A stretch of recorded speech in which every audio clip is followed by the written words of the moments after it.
Breaking news. आज मेरे sketchbook से एक बड़ी खबर सामने आ रही है। एक आदमी जिसका बाल नॉर्मल ह्यूमन कैटेगरी से बाहर, जिसकी बॉडी देखकर जिम ट्रेनर भी फीस बढ़ा दे और जो दुनिया को कई बार बचा चुका है, आज मेरे स्केचबुक में मिला है। जी हाँ, गोकू। लेकिन सवाल ये नहीं है गोकू यहाँ कैसे आया। सवाल ये है मैंने इसको बनाया क्यों। क्योंकि मेरी ड्राइंग स्किल्स देखकर गोकू खुद बोलता है, भाई रहने दे।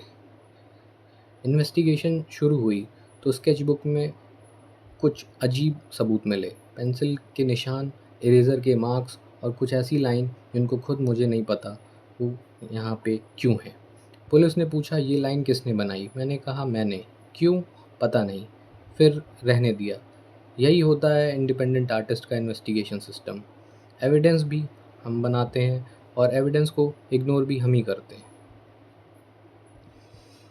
अब आते हैं गोकू के फेस पर। यहाँ एक छोटी सी गलती और पूरा कैरेक्टर बदल सकता है। आंखें थोड़ी इधर उधर हुई तो गोकू वॉरियर से सीधा आम आदमी लग सकता है, जो बस स्टैंड पर पूछ रहा हो, भाई पनवेल की बस कब मिलेगी। इस फेस को बहुत केयरफुली बना रहा हूँ। एक तो गोकू, दूसरी तरफ कंसंट्रेशन और बीच में बेचारा स्केचबुक। अब आते हैं सबसे डेंजरस पार्ट पर, गोकू के बाल। ये हेयर स्टाइल देखकर लगता है कैरेक्टर डिज़ाइनर ने बोला होगा नॉर्मल हेयर स्टाइल सबको दी है, इसके लिए कुछ अलग बनाओ जिससे देखकर बच्चे भी कंफ्यूज हो।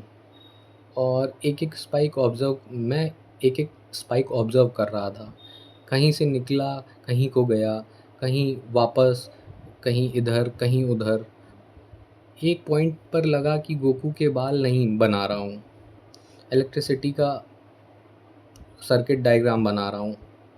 सर्किट गलत हुआ तो करंट नहीं आएगा और गोकू का स्पाइक गलत हुआ तो गोकू नहीं आएगा। अब body department. Goku training, fighting, gravity, energy और मेन चेयर। गोकू सुबह दुनिया बचाने की प्लानिंग करता होगा और मैं सुबह डिसाइड करता हूँ पहले ब्रश करूँ या फ़ोन चार्ज।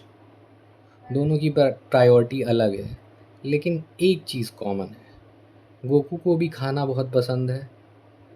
फाइनली एक रिलेटेबल कैरेक्टर मिल गया, बस उसका मेटाबॉलिज्म मुझसे ज़्यादा कोऑपरेटिव है। अब एक एक्सपेरिमेंट करिए, ठीक? स्केच को पहले दूर से देखो, ठीक? अब पास आओ, अब और बिल्कुल पास। हाँ, एग्जैक्टली ऐसे ही। अब वापस दूर चले जाओ। जाओ।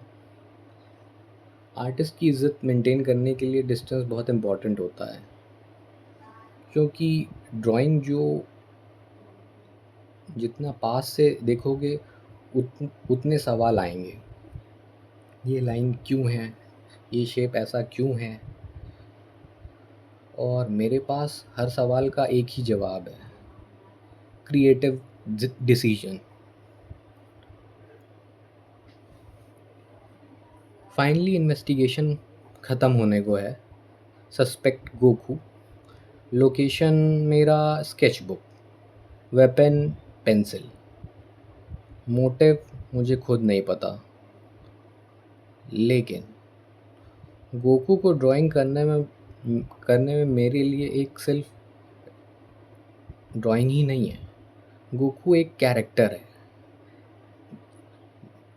गोकू उन कैरेक्टर में से है जिसे देखते ही लोगों को अपनी चाइल्डहुड की मेमोरी याद आ जाती है।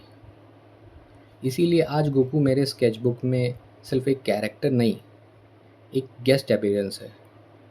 नाम बोलने की भी ज़रूरत नहीं, बस बाल देखो और दुनिया समझ जाती है गोकू। अब इन्वेस्टिगेशन ख़त्म। आप बताओ नेक्स्ट स्केचबुक में किसको अपीयर होना चाहिए। Bye bye. Thank you.